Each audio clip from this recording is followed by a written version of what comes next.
A veces es un poco decepcionante, ¿no? La imagen que tienen, por ejemplo, en Rusia, en España de Rusia. Sí, la que tiene el ruso de España, pues como he dicho, pues, creo que tiene que ver bastante con esa visión romántica, ¿no? De un país lejano, exótico.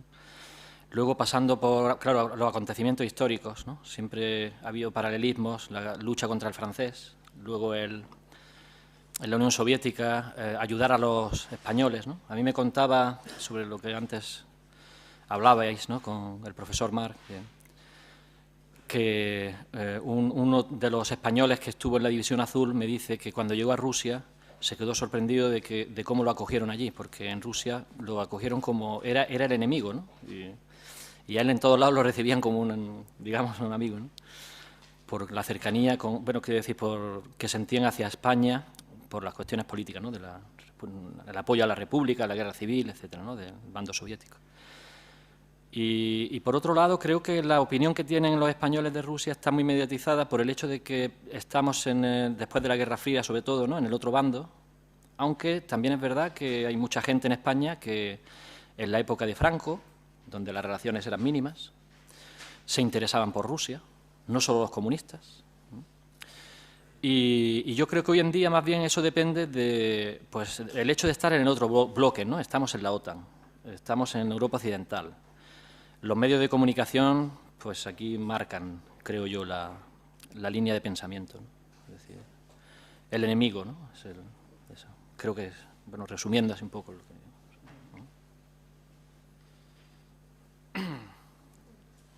Bien, yo añadiría, estoy de acuerdo con lo que dice el profesor Ita, quizás me ha venido a la cabeza la idea de que quizás en la imagen que tienen los españoles de Rusia, si la comparamos con la imagen que tienen los rusos de España, hay una diferencia para mí crucial, que es el hecho de que desde Rusia se ve a España más como una sociedad, como un pueblo, como una cultura. En cambio, desde España, sobre todo hoy, quizás antes también, se ve a Rusia como un país y sobre todo como un Estado. Es decir, no se ve tanto la sociedad, el pueblo, sino un Estado que se puede permitir tener un papel activo en la geopolítica actual.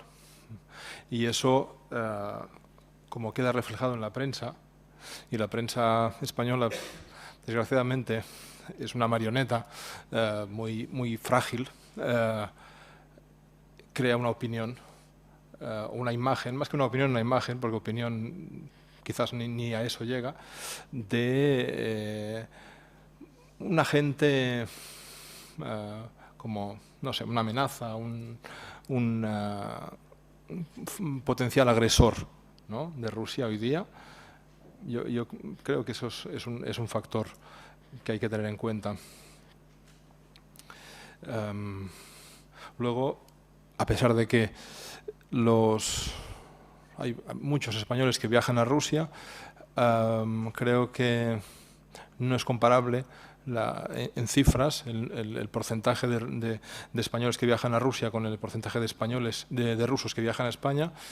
Por lo tanto, la imagen que tengan los rusos hoy día, que creo que se aleja cada vez más de esta imagen estereotipada de la tradición literaria que también ha retratado el profesor Ita, sino que se basan ya en información constatable, en hechos y sobre todo en cosas vistas con los propios ojos, ¿no? Quiero decir que el ruso tiene una inquietud a viajar y si puede, pues digamos, satisface esta inquietud, por lo tanto hay un conocimiento mucho más real, mucho más de primera mano, según lo veo yo, por parte de los rusos, y que sustituye esos estereotipos. En cambio, por parte de los ciudadanos españoles, el porcentaje de viajeros es mucho menor, y aparte, por la idiosincrasia del turismo que se hace en Rusia, digamos que creo que es mucho más difícil que el turista español consiga traspasar esa primera capa,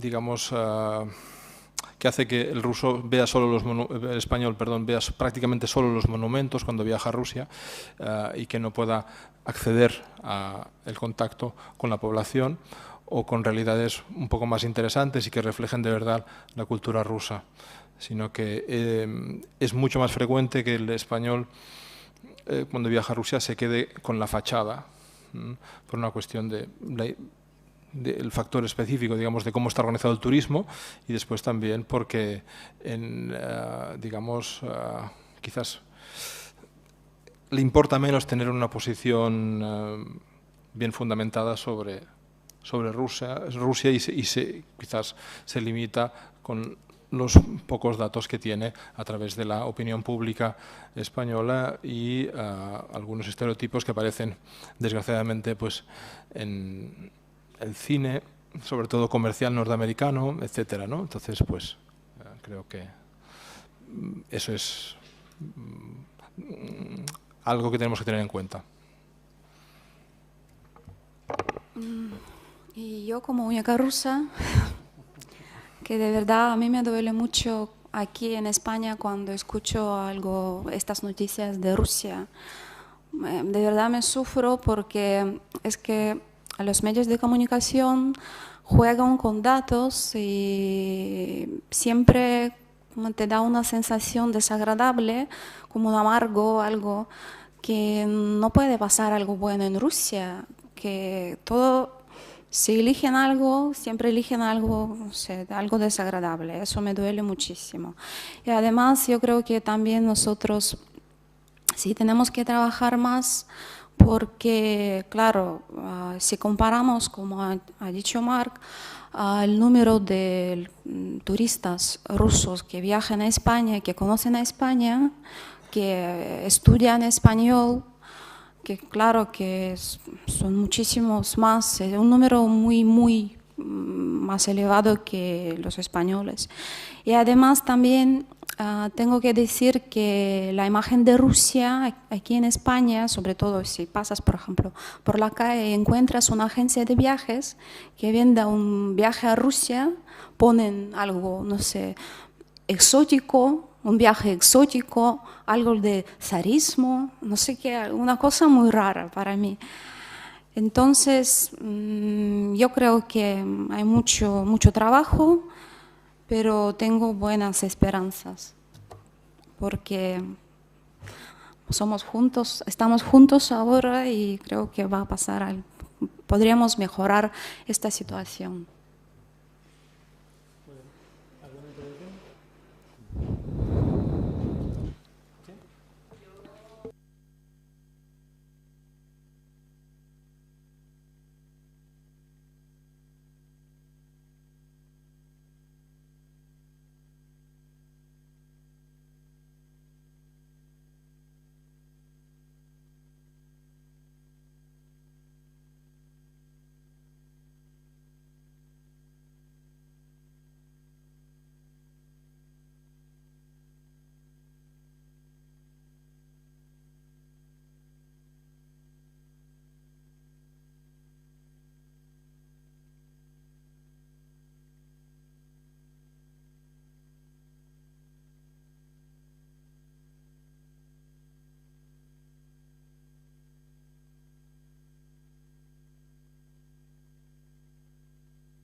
¿Puedo responder?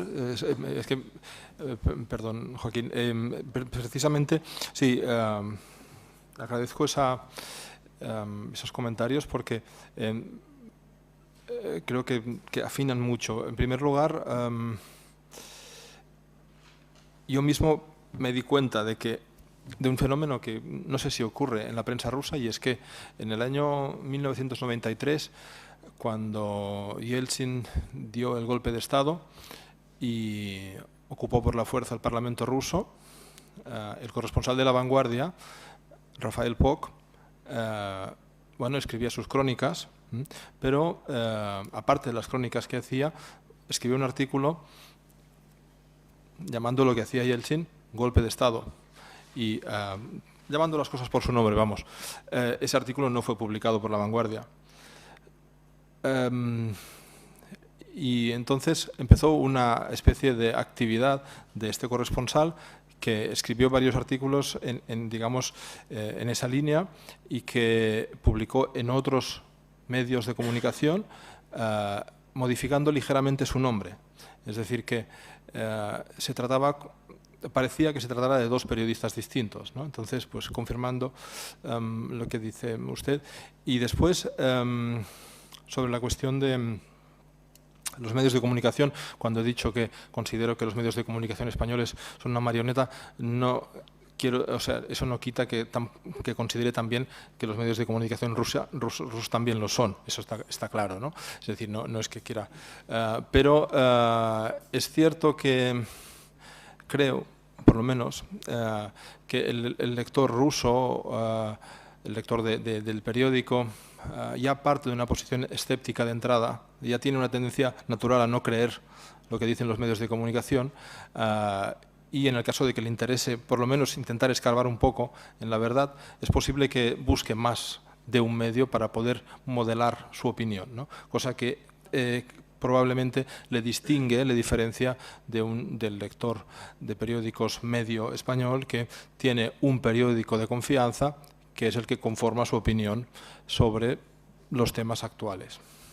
A seguir la línea de reflexión de Marc, del profesor Marc Zorrilla, que claro, siempre las generalizaciones son realmente odiosas, ¿no? Porque depende de la opinión que tiene la gente o la tendencia, la inquietud, dependiendo también del ámbito, del estrato social, ¿no? De dónde viene, etc.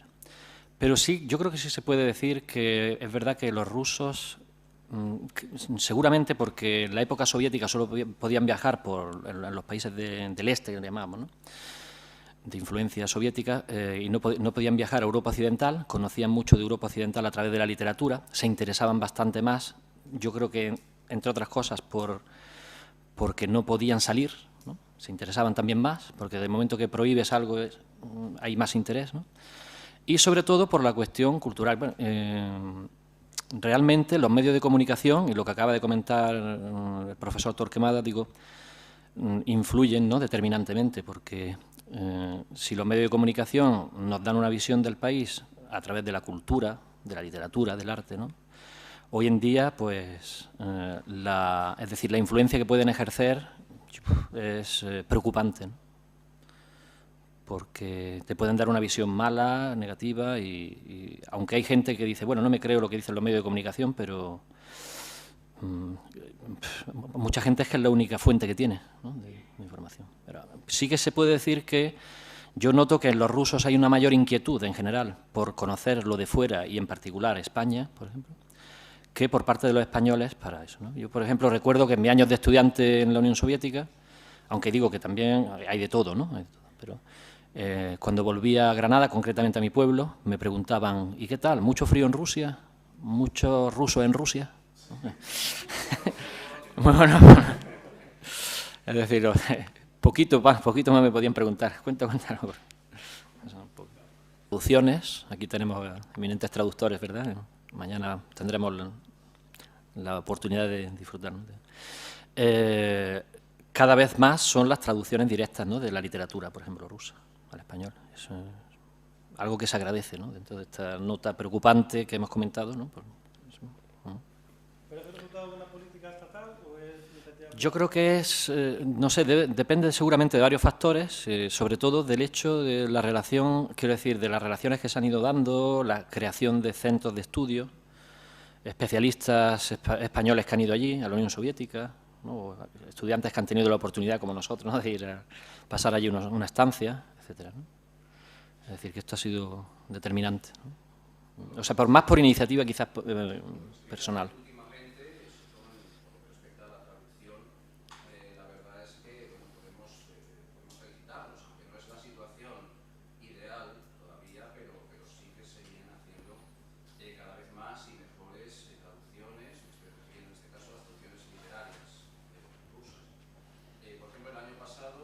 Yo, la verdad, quizás no he hecho muchos esfuerzos para estar informado de las actividades que se organizaban, pero tengo una percepción que no me gusta, y es que estos años duales, bueno, por lo menos el de 2012 creo que fue,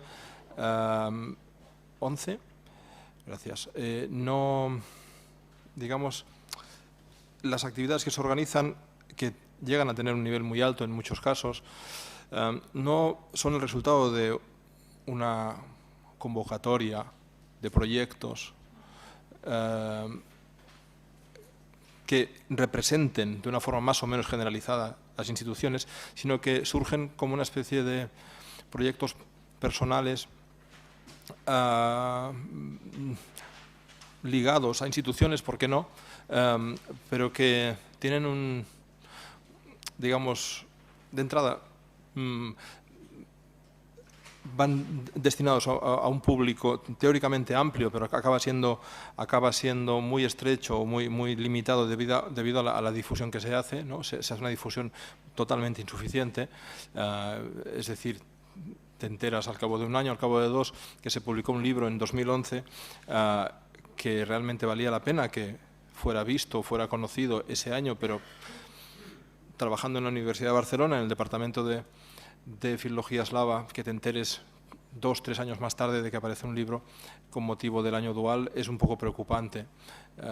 Entonces, la sensación que me da es que son actividades prácticamente relacionadas con proyectos personales, ¿no?, o de unas instituciones que reciben algún tipo de ayuda para poder realizar un proyecto, pero que, digamos, eso no responde al concepto de lo que tendría que ser un año dual, que es un año en el cual se ponen en contacto dos sociedades y hacen difusión previa, me refiero, antes de que aparezcan estos proyectos, porque si no, pues no te enteras.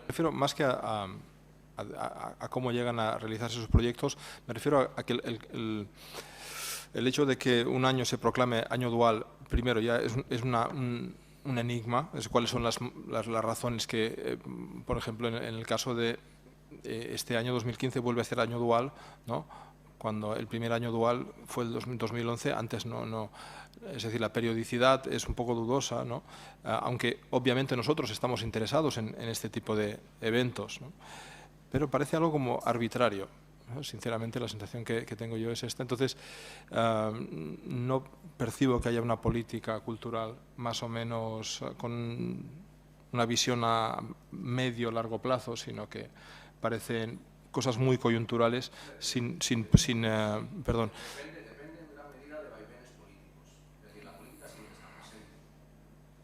Entonces, este año, por ejemplo, pues bueno, ha sido por una decisión política, realmente. No, sí, no, eso no lo pongo en duda. Pero, política o no, ahí está. Yo también quería decir que no sé cómo pensáis vosotros, pero de verdad se nota que España ha reducido muchísimo sus programas de ayudas, porque yo no recuerdo en estos años, 4 años, alguna convocatoria para los profesores de español o para los estudiantes. Por ejemplo, ahora si voy a decir sobre los lectores de Ministerios de Asuntos Exteriores, antes había 7 plazas. Por ejemplo, nuestra universidad tenía un lector de MAE y ahora no tenemos, hay solo 3 plazas. Entonces, yo creo que por el crisis, por otra cosa, pero ahora no se puede contar con nosotros no contamos con ninguna ayuda del parte del gobierno español, solo lo que estamos haciendo se funde en pura amistad de los profesores, de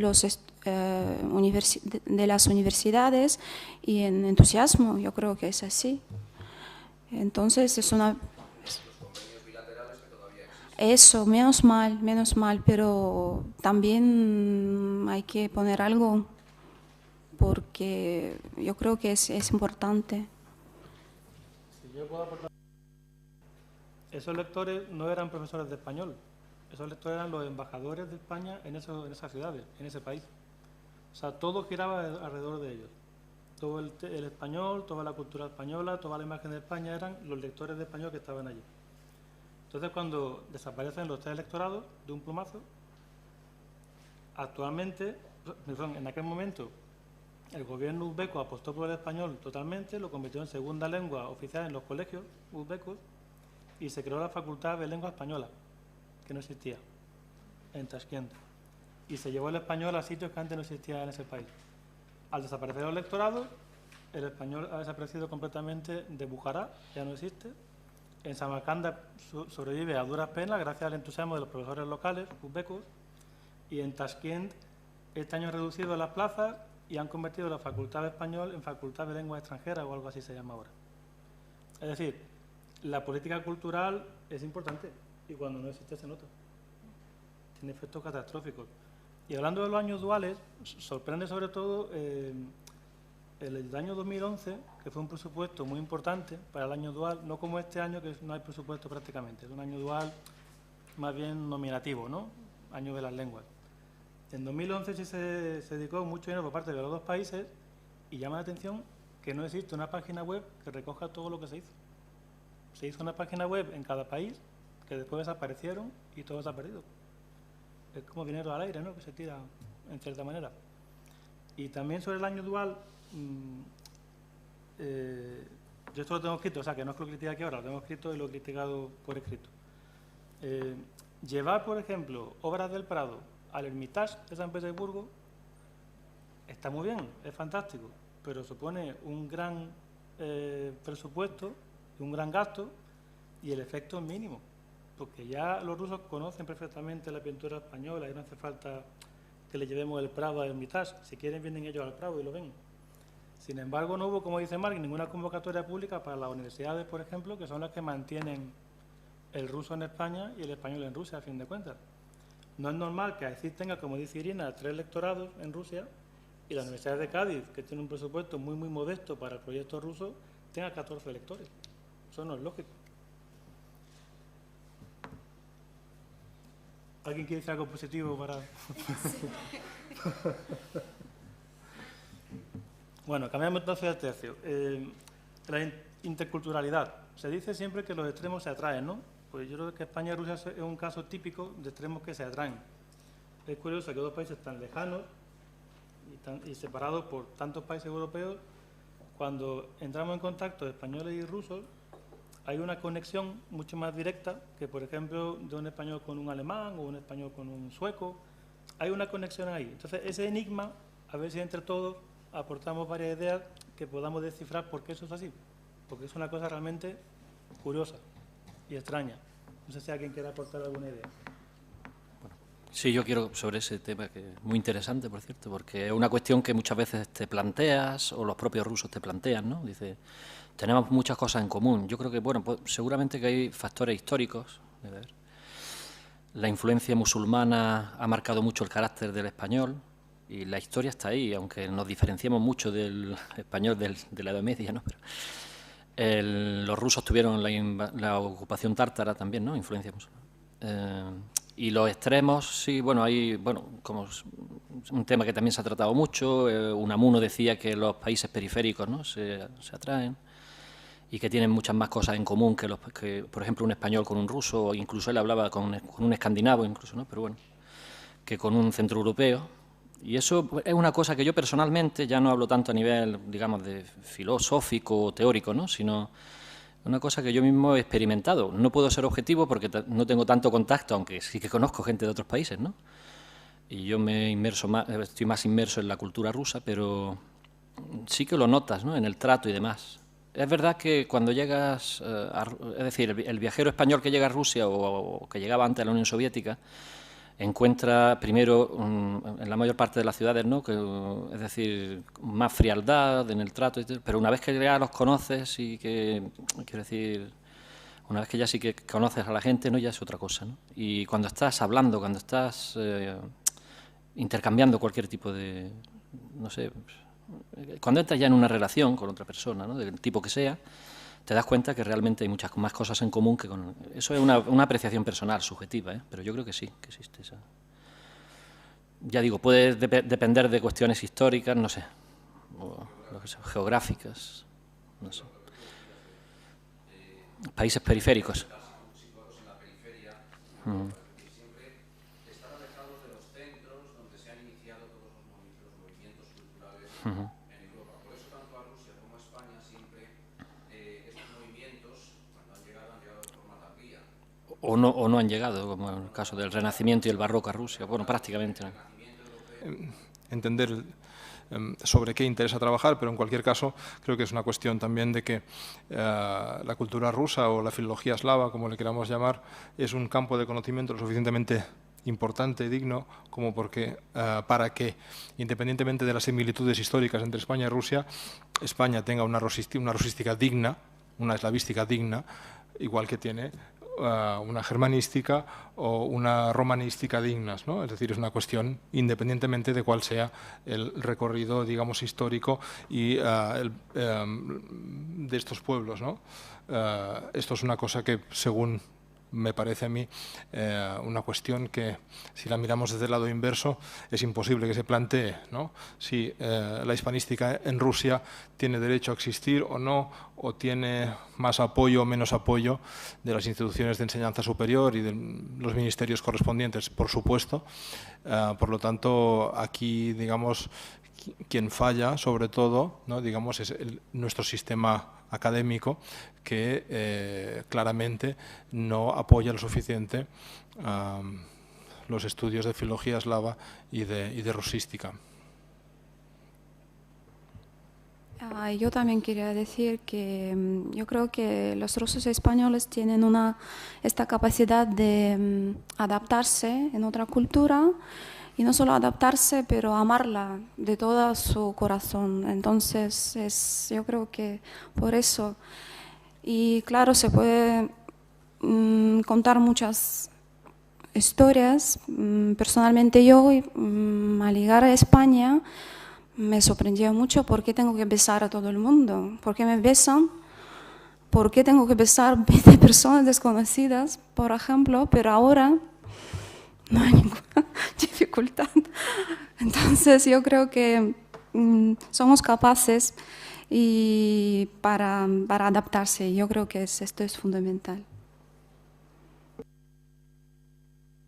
Sí, pero bueno, yo quería añadir que a pesar, de, insisto, de las diferencias que evidentemente hay, ¿no?, también por cuestiones geográficas también, ¿no?, pero sí que hay, se aprecia, bueno, esa similitud, ¿no?, y esa proximidad entre lo ruso y lo español. Yo creo que puede depender incluso del clima. Claro, en España hay diferentes climas, ¿no?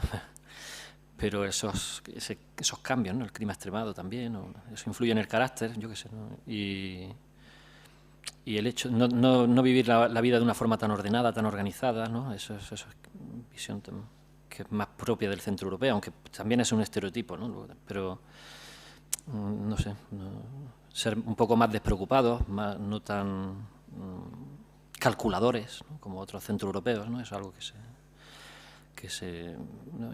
Y en el momento en que entabla relación, yo creo que los rusos y los españoles muchas veces se quedan sorprendidos de la proximidad, ¿no?, que sienten. Eso yo lo digo en el plano personal, pero que es algo que lo ha vivido mucha gente y que mis compañeros seguro que pueden corroborar, ¿no? Yo sí quería comentar en ese sentido, abundando un poco lo que ha dicho Marc, y voy a ser un poco más dura. A mí me da la impresión de que nosotros no descubrimos nada, sino que siempre nos descubren a nosotros.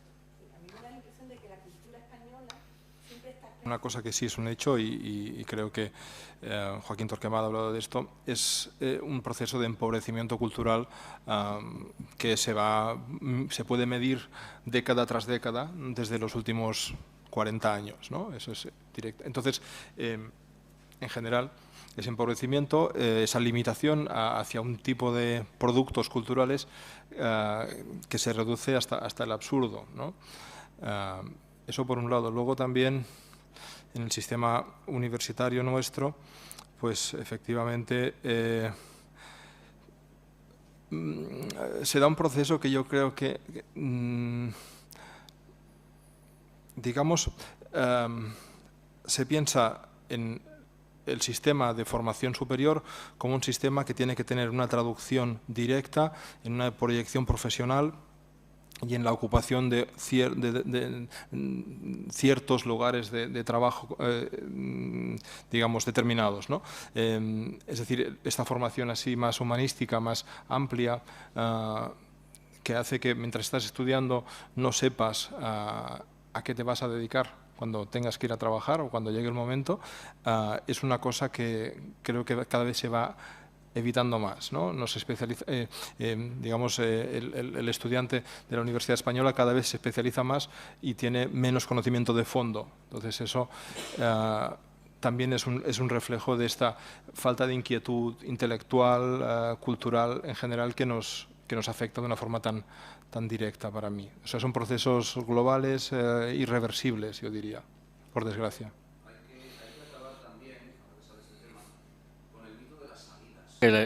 No estoy de acuerdo del todo, Joaquín, porque creo que el aprendizaje de cualquier idioma, de todos modos, requiere tiempo, ¿no? Pero las lenguas eslavas realmente son muy difíciles, ¿no? Sí. Hay incluso... Bueno, pero hay algunos baremos objetivos de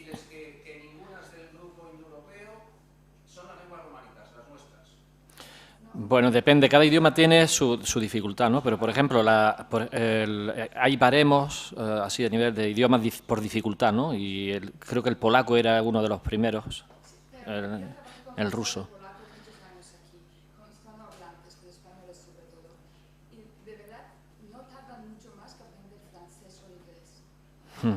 Sí, crees. Bueno, sí, ciertamente.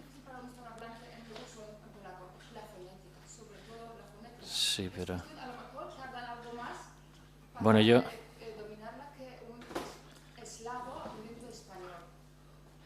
Pero bueno, es que...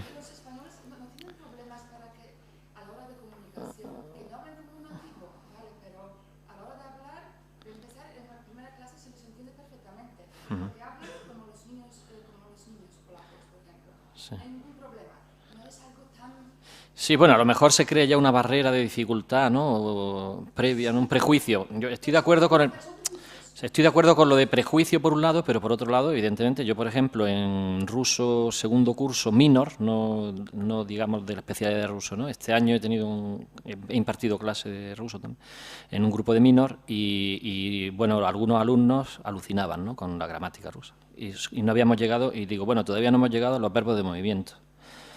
Y nosotros lo vemos en plan práctico, o sea que a mí no me gusta dar en teoría porque digo que lo tienen que... Y bueno, sí, yo veo que, hombre, pero la verdad es que requiere un esfuerzo considerable. Sí, sí.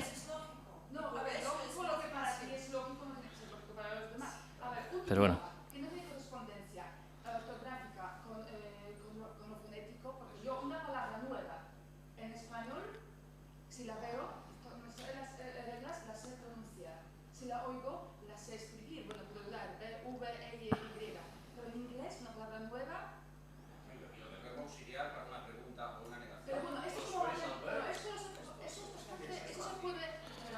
Sí, pero es que los idiomas eslavos, por regla general, ¿no? Salvo los casos, como el latín, los verbos, el perfectivo, imperfectivo, los verbos de movimiento, es decir, hay cuestiones realmente muy complejas. O sea que, independientemente de los yo soy partidario de que con trabajo todo se consigue, ¿no?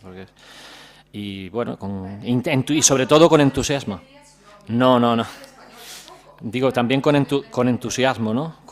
Es decir, yo el consejo que siempre doy es, si quieres estudiar algo, no mires, como decía Joaquín, no mires las salidas, ¿no? Porque es una especie de paranoia. Sino, sí, lo que hay que ver es que te guste o que ves que hay algo, ¿no?, que te atrae de la cultura del país y luego pues ya pues ponte a estudiarlo y seguro que lo vas a aprender. Sí, bueno, es que los idiomas...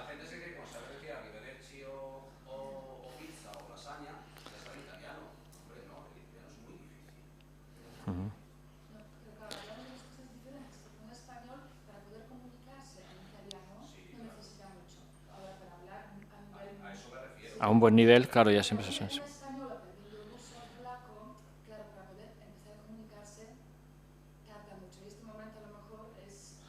El que... Sí, sí.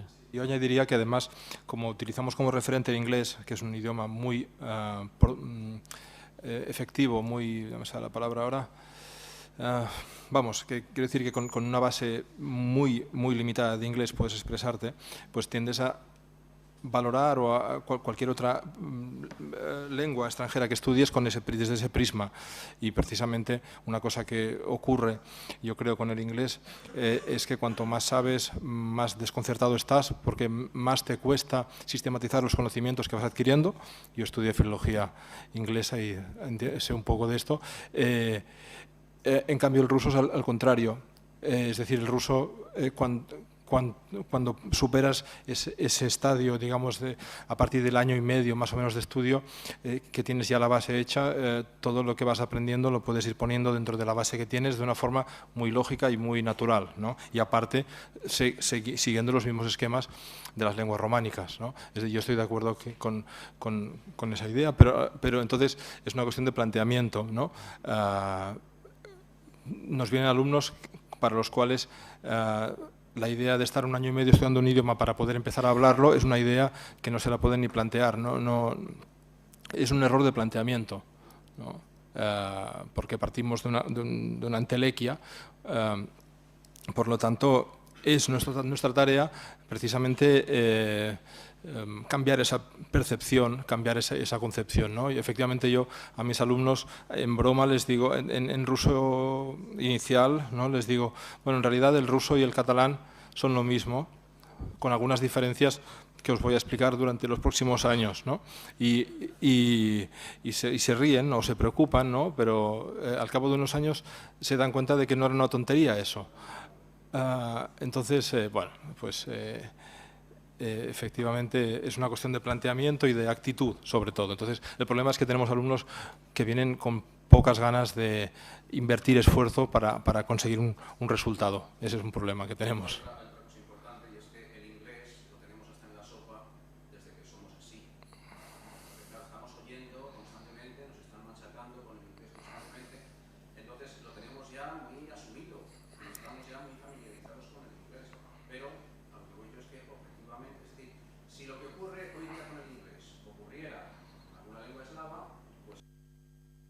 Una breve apreciación, ¿no? Es decir, yo he notado desde finales de los 90 que hubo un boom por las lenguas eslavas, y en particular por el ruso. Había muchos intercambios que se cubrían, ¿no?, con distintas las universidades de Moscú, San Petersburgo y demás. Y en los últimos años me quedaba sorprendido, esto eso creo que tiene que ver también, hablo de filología eslava, ahora ya es lengua moderna, ¿no?, ya desapareció la especialidad, aunque se mantienen muchas asignaturas. Pero debe de ser cuestión también del cambio generacional, ¿no?, que comentaba, porque le preguntaba a los alumnos y me decían, no, la mayoría habían estado en Polonia y demás, muchos ni siquiera habían visitado Rusia y estudiaban ruso como primer idioma, ¿no? Entonces a mí eso me chocaba, eso en los últimos años lo he notado, ¿no? Y luego, claro, esa es la razón por la que, entre otras cosas, se han perdido intercambios y lectorados en la Universidad de Granada. No quiero justificar la reducción, pero porque había, por ejemplo, intercambios que no se cubrían. Entonces, claro, si es decir, proponen un intercambio y no hay alumnos que quieran ir, pues al año siguiente ya lo quitan. Como las asignaturas, hemos perdido serbo-croata y algunas asignaturas de... Granada tenía una oferta, ¿cómo sabéis? Porque no se matriculaba gente. Había un alumno y eso se ha perdido, ¿no? Tratando esta cuestión lingüística con lo que planteaba la profesora Morales, sobre que somos cultura, digamos, poco activa, ¿no? Muchas gracias. Bueno. Sí. Sí, no, yo simplemente quería comentar una anécdota. Creo que era, no recuerdo los personajes exactos, pero eran Turgeniev, Belinsky, creo que estaban discutiendo sobre sus temas filosóficos y demás. Y llegó creo que, bueno, uno de estos grandes pensadores, digamos, ¿no? Pues Chernyshevsky o alguno de estos, y dice, es hora de comer. Y entonces contesta, creo que fue Belinsky, dice, todavía no hemos resuelto el problema sobre la existencia de Dios y usted nos dice que vamos a comer. Pero bueno, yo suscribo tus palabras y me apunto y vamos a comer.